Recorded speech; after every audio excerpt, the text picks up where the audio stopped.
जय श्री राम।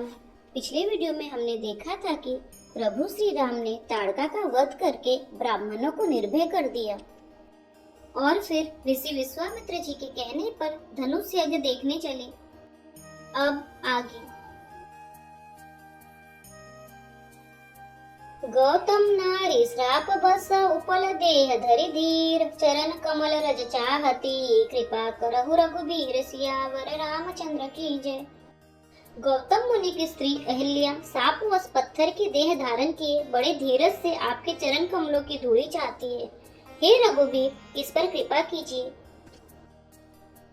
पर सतपद पावन शोक न सावन प्रगट भई तप पुंज सही देखत रघुनायक जन सुखदायक सन्मुख होई कर जोरी रही अति प्रेम अधीरा पुलक शरीरा मुख नहीं आवै बचन कही अतिशय बड़ भागी चरण नहीं लागी जुगल नयन जलधार बही।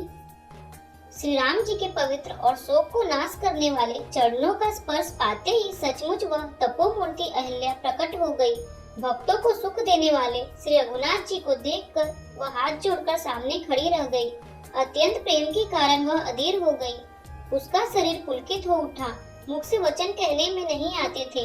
वह अत्यंत बड़भागिनी अहिल्या प्रभु के चरणों से लिपट गई और उसके दोनों नेत्रों से जल प्रेम और आनंद के आंसुओं की धारा बहने लगी।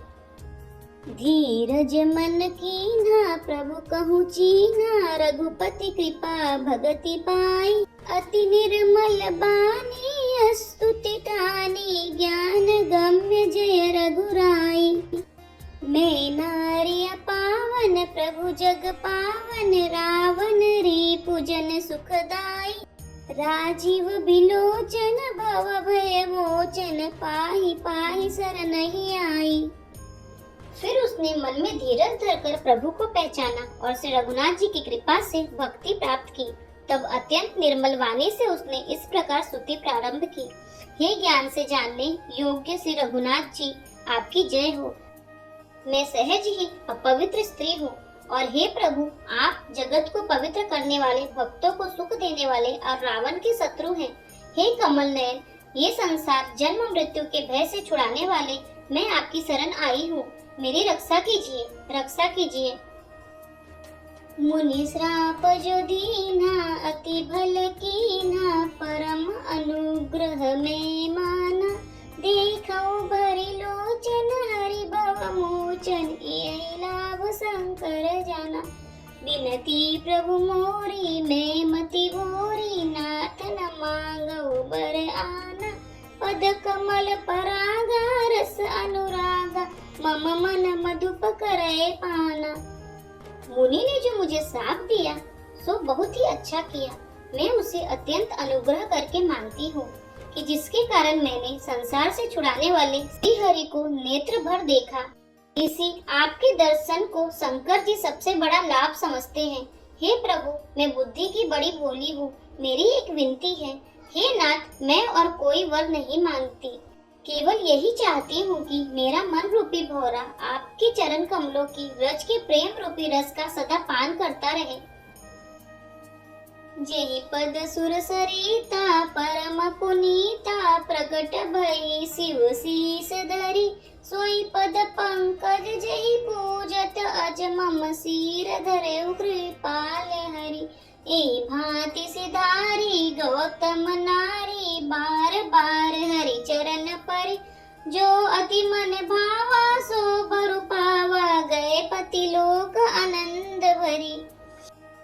जिन चरणों से परम पवित्र देव नदी गंगा जी प्रकट हुई, जिन्हें शिव जी ने सिर पर धारण किया और जिन चरण कमलों को ब्रह्मा जी पूजते हैं, कृपालु हरि आपने उन्हीं को मेरे सिर पर रखा।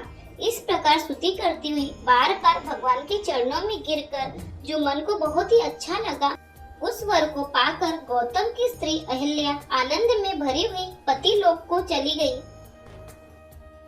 अस प्रभु दीन बंधु हरि कारण हरति दयाल तुलसीदास सटते ही भजू चारि कपट जंजाल सियावर रामचंद्र की जय। प्रभु श्री रामचंद्र जी ऐसे दीन बंधु और बिना ही कारण दया करने वाले हैं। तुलसीदास जी कहते हैं, हे सठ मन, तू कपट जंजाल छोड़कर उन्हीं का भजन कर। चले राम लक्ष्मण पुनि संगा, गए जहाँ जग पावनी गंगा। गादि सुनो सब कथा सुनाई, जय प्रकार सुरसरी मही आई। श्री राम जी और लक्ष्मण जी मुनि के साथ चले। वे वहां गए जहाँ जगत को पवित्र करने वाली गंगा जी थी। महाराज गादी के पुत्र विश्वामित्र जी ने वह सब कथा कह सुनाई, जिस प्रकार देव नदी गंगा जी पृथ्वी पर आई थी।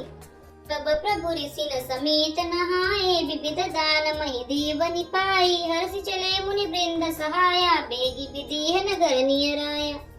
अब प्रभु ने ऋषियों सहित गंगा जी में स्नान किया। ब्राह्मणों ने भांति भांति दान पाए। फिर मुनि वृंद के साथ वे प्रसन्न होकर चले और शीघ्र ही जनकपुर के निकट पहुँच गए। पुर रम्यता राम जब देखी, हर से अनुज समेत विशेषी। बापी कूप सरित सरनाना, सलिल सुधा सम मणि सोपाना। श्री राम जी ने जब जनकपुरी की शोभा देखी, तब वे छोटे भाई लक्ष्मण सहित अत्यंत हर्षित हुए। वहाँ अनेकों बावलियां, कुएं, नदी और तालाब हैं, जिनमें अमृत के समान जल है और मणियों की सीढ़ियां बनी हुई हैं। गुंजत मंजुमत रस भृंगा, कूजत कल बहु बरन बिहंगा। बरन बरन बिकसे बन जाता, त्रिविध समीर सदा सुखदाता। मकरंद रस से मतवाले होकर भंवरे सुंदर गुंजार कर रहे हैं। रंग बिरंगे बहुत से पक्षी मधुर शब्द कर रहे हैं। रंग रंग के कमल खिले हैं। सदा सब ऋतुओं में सुख देने वाला शीतल मंद और सुगंध पवन बह रहा है। सुमन बाटिका बाग बन, विपुल विहंग निवास। फुलत फलत सुपल्लवत, सोहत पुर चहुपास। सियावर रामचंद्र की जय। पुष्प वाटिका, फुलवाड़ी, बाग और वन, जिनमें बहुत से पक्षियों का निवास है। फूलते फलते और सुंदर पत्तों से लदे हुए नगर के चारों ओर सुशोभित हैं। बनई न बरनत नगर निकाई, जहाँ जाई मन तहाई लुभाई। चारु बजारु विचित्र अंबारी, मणिमय विधि जनु स्वय कर सवारी। नगर की सुंदरता का वर्णन करते नहीं बनता। मन जहाँ जाता है वहाँ लुभा जाता है। सुंदर बाजार है, मणियों से बने हुए विचित्र छज्जे हैं, मानो ब्रह्मा ने उन्हें अपने हाथों से बनाया है। धनिक बनिक बर धन समाना, बैठे सकल वस्तु ले नाना। चौहट सुंदर गली सुहाई, संतत रहे सुगंध सिंचाई। कुबेर के समान श्रेष्ठ धनी व्यापारी सब प्रकार की अनेक वस्तुएं लेकर दुकानों में बैठे हैं। सुंदर चौराहे और सुहावनी गलियां सदा सुगंध से सींची रहती हैं। मंगलमय मंदिर सबके रे, चित्रित जनुरति नाथ चितेरे। पुर नर नारी सुभग सुचि संता, धर्मशील ज्ञानी गुणवंता। सबके घर मंगलमय है और उन पर चित्र कड़े हुए हैं, जिन्हें मानो कामदेव रूपी चित्रकार ने अंकित किया है। नगर के सभी स्त्री पुरुष सुंदर, पवित्र, साधु स्वभाव वाले, धर्मात्मा, ज्ञानी और गुणवान हैं। अति अनूप जहाँ जनक निवासो, बित कई विभूत बिलो की बिलासो। होत चकित चित कोट बिलो की, सकल भुवन शोभा जनुरों की। जहाँ जनक जी का अत्यंत अनुपम सुंदर निवास स्थान है, वहाँ के विलास को देखकर देवता भी थकित हो जाते हैं। मनुष्यों की तो बात ही क्या, कोट को देखकर चित्त चकित हो जाता है। ऐसा मालूम होता है मानो उसने समस्त लोगों की शोभा को रोक रखा है। धवल धाम मणिपुरट पत, सुगतित नाना भांति। सिय निवास सुंदर सदन, शोभा किमि कही जाति। सियावर रामचंद्र की जय। उज्जवल महलों में अनेक प्रकार के सुंदर रीति से बने हुए मणिचतित सोने की जरी के पर्दे लगे हैं। सीता जी के रहने के सुंदर महल की शोभा का वर्णन किया ही कैसे जा सकता है। सुभग द्वार सब पुलिस कपाटा, भूप वीर नट मागत भाटा। बनी विशाल बाजी गजशाला, है गैरत संकुल सब काला। राजमहल के सब दरवाजे सुंदर है, जिनमें वज्र के मजबूत अथवा हीरो के चमकते हुए किवाड़ लगे हैं। वहाँ राजाओं, नटों, मागतों और भाटों की भीड़ लगी रहती है।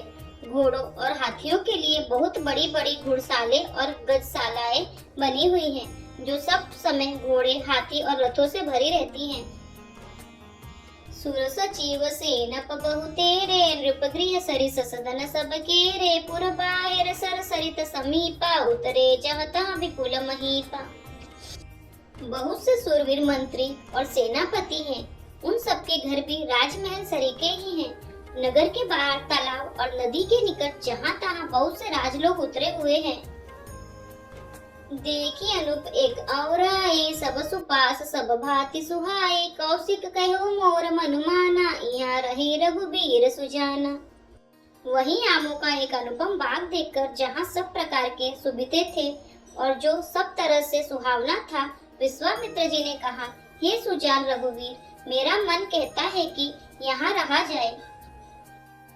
भले ही नाथ कही कृपा निकेता, उतरे तह मुनि वृंद समेता, विश्वामित्र महामुनि आए, समाचार मिथिलापति पाए। कृपा के धाम श्री रामचंद्र जी बहुत अच्छा स्वामी कहकर वही मुनियों के समूह के साथ ठहर गए। मिथिलापति जनक जी ने जब यह समाचार पाया कि महामुनि विश्वामित्र आए हैं, संग सचिव सूची भूरि भट्ट, भुसुर बर गुर ज्ञाति, चले मिलन मुनि नाय कहीं, मुदित राव एहि भांति सियावर रामचंद्र की जय। तब उन्होंने पवित्र हृदय के मंत्री, बहुत से योद्धा, श्रेष्ठ ब्राह्मण, गुरु सतानंद जी और अपनी जाति के श्रेष्ठ लोगों को साथ लिया और इस प्रकार प्रसन्नता के साथ राजा मुनियों के स्वामी विश्वामित्र जी से मिलने चले। कीन प्रणाम चरण धरि माथा, दीनी असीस मुदित मुनि नाथा, विप्र वृंद सब सादर बंदे, जानी भाग्य बड़ राउ आनंदे। राजा ने मुनि के चरणों पर मस्तक रखकर प्रणाम किया। मुनियों के स्वामी विश्वामित्र जी ने प्रसन्न होकर आशीर्वाद दिया। फिर सारी ब्राह्मण मंडली को आदर सहित प्रणाम किया और अपना बड़ा भाग्य जानकर राजा आनंदित हुए। कुशल प्रश्न कहीं बारह, विश्वामित्र नृप ही बैठा, रात ही अवसर आए, दो भाई गए रहे देखन फुलवाई। बार बार कुशल प्रश्न करके विश्वामित्र जी ने राजा को बैठाया। उसी समय दोनों भाई आ पहुँचे जो फुलवाड़ी देखने गए थे। श्याम गौर मृदु बयस किशोरा, लोचन सुगत विश्वचित चोरा, उठे सकल जब रघुपति आए, विश्वामित्र निकट बैठाए। सुकुमार किशोर अवस्था वाले श्याम और गौर वर्ण के दोनों कुमार नेत्रों को सुख देने वाले और सारे विश्व के चित्त को चुराने वाले हैं। जब रघुनाथ जी आए तब सभी उनके रूप एवं तेज से प्रभावित होकर उठ खड़े हो गए। विश्वामित्र जी ने उनको अपने पास बैठा लिया। भय सब सुखी देखी दो भ्राता, बारी विलोचन पुलकित गाता, मूर्ति मधुर मनोहर देखी, भयो विदेहु विदेहु विशेषी। दोनों भाइयों को देखकर सभी सुखी हुए। सबके नेत्रों में जल भर आया। आनंद और प्रेम के आंसू उमड़ पड़े और शरीर रोमांचित हो उठे। राम जी की मधुर मनोहर मूर्ति देखकर विदेह जनक विशेष रूप से विदेह देह की सुध बुध से रहित हो गए। प्रेम मगन मनुजानि नृपो, करी विवेक धरि धीर, बोले मुनि पद नाई, सिर गद गद गिरा गंभीर, सियावर रामचंद्र की जय। मन को प्रेम में मग्न जान राजा जनक ने विवेक का आश्रय लेकर धीरज धारण किया और मुनि के चरणों में सिर नवाकर गदगद गंभीर वाणी से कहा, यदि आपको हमारे वीडियो पसंद आ रहे हैं तो वीडियो को लाइक करें, चैनल को सब्सक्राइब करें, कमेंट में जय श्री राम और हर हर महादेव अवश्य लिखें। जय श्री राम, हर हर महादेव।